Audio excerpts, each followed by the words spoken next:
wheat yatinayo, we will use it for our food security. So the wheat food security strategy is what we must emphasize on. Takaita El Nino shibage chedu nezimwe mbeu zikacha. But in winter, we know that we can produce wheat. I affect kwenye drought because tagara tinoirima ne irrigation. Dosa katauya kuno kunasi. Wheat yatinayo ku GMB yakachengetedzeka tichaipa vanhu vanoida kuti vadye. But we have an opportunity to recover from the drought that we had musama.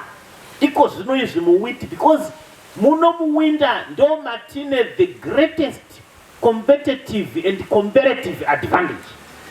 Because we can grow wheat successfully. Last year, our average yield at the national level for wheat was 5.2 metric tons per hectare. Which means kuti chero imwe mbeu yakaita sei, wheat gives us the biggest yield. Chibage tinogona kuchirima zvedu, the yield will be lower in winter for scientific reasons. Kana mafunde, the yield will be lower. But our greatest comparative and competitive advantage is in growing winter wheat. This is why, Honorable Central Committee member, Takati Susu, let's go for Brocco this current winter season. Let's produce the largest we can ever do. Because we can. And because inoi inyika yedu.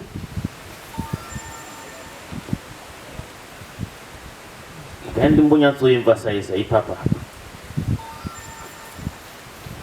Inoi ndo nyika yedu. Mbotarisa represent pakoti ndo kanyika kedu nikakaka.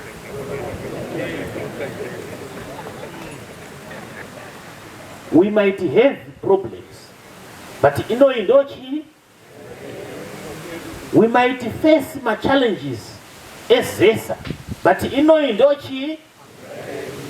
We might face my challenges as Zinua, but inoi ndo chi. We might face my challenges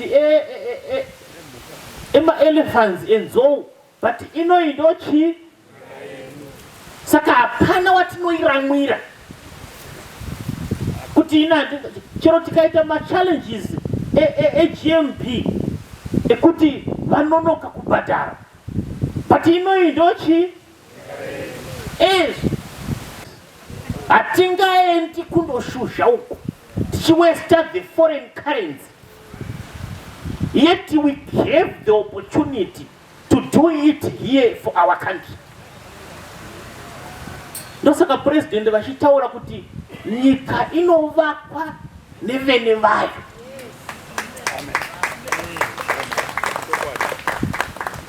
Ino zvinoreva kuti chero birida akamuka achinzwa gumbo anotogara pacheya achivaka chete kuti imba ipere. Chero akanzwa ruoko anomborara pasi, but anenge achingoshuvira kuti ndakari munotraya nhasi runogona kutombovaka. Nyika ngaivakwe nevene vayo. Iwe ndiwe muridzi wenyika. Why do you want to relegate this country to another? Mukokwa mukuru ndikamuronzera kuti babangu aene rori raizwi Tiga Malati. Tiga Malati inine mukoma wangu unozwi Geri ndo vaiye driver. Ini ndaigara paside pa driver.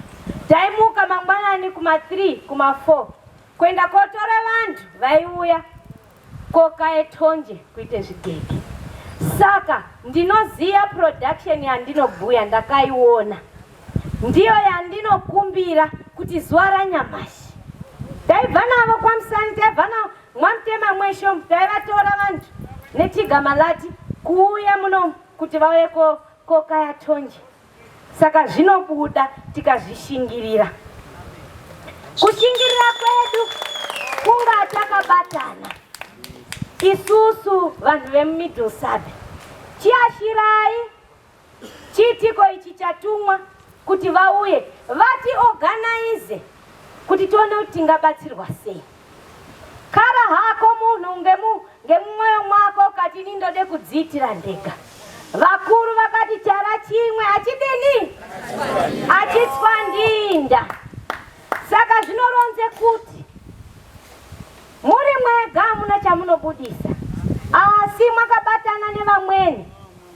Inyasha dzakadini dzekuti unounzirwe RBZ kuti ikubhuirewo kuti kwai hai tingatidai takadai. Inyasha rudzi kuunzirwe mabhengi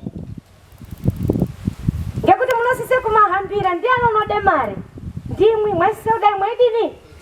Mweivahambira. Asi ngekunaka kwemwoyo unoteedzerwa. Ndiwo maministri edu yakatungamirwa ndi baba Comrade E.D. Mnangagwa. Vagume makanyi unono, vagume ku Middle Sabi. Mwakamboona ere imwimwi doki reiti kwai hai konini kuna Tanganda uya unono kwandiri umwe unono. Aridaropi doki ndo rinotende kwa Tanganda.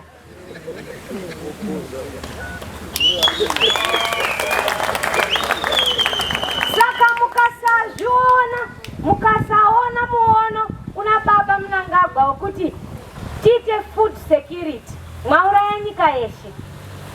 Witi inei makanyi unono inosita vanhu vaitoita mare ngemutsvare wewiti ngekuita kwewiti.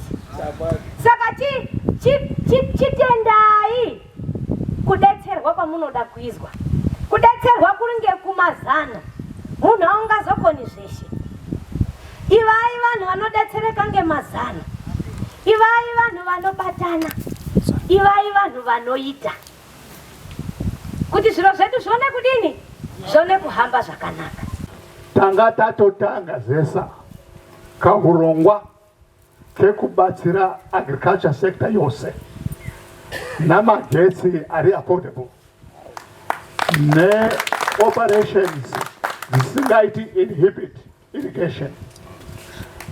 Ku head office ku ministry kwenyu chef, in the past 3 years pane committee inosangana inonzi winter, the exact title inonzi chairman committee winter, pamwe inaitomita every week tichipa kubatsira kwedu.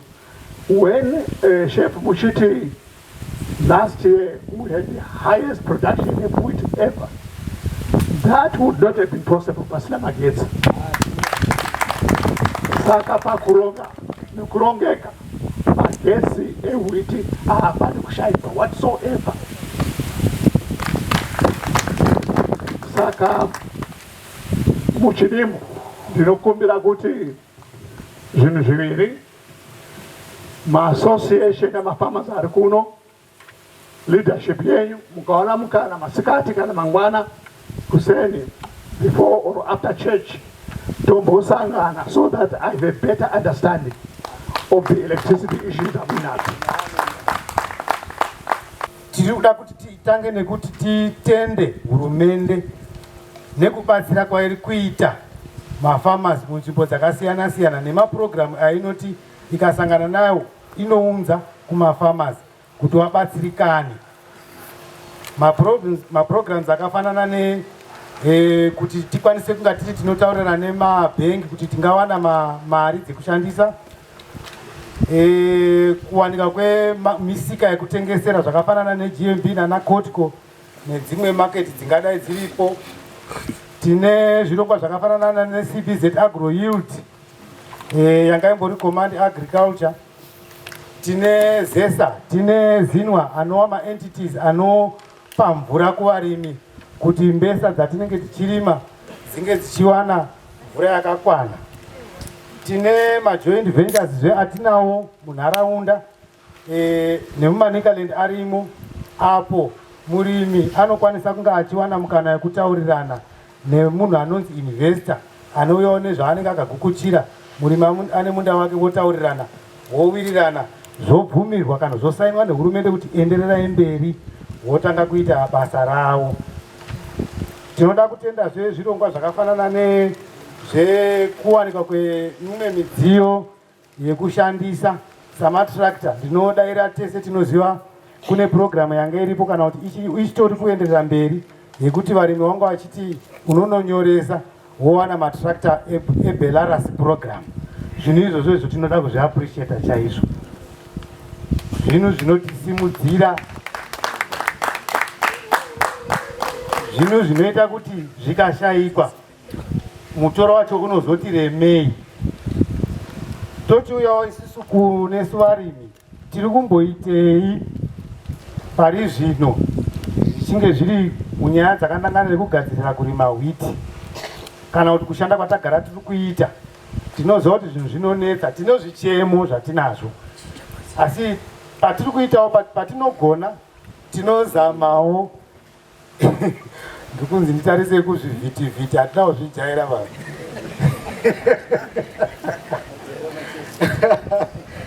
Saka tiri kumira nepatinogona kuti tinge tiri vanhuwo vanokwanisa kubatsirana nemapurogiramu andataura ari kuuya nehurumende aya, kuti anga ari anokwanisa kuti anoenderera mberi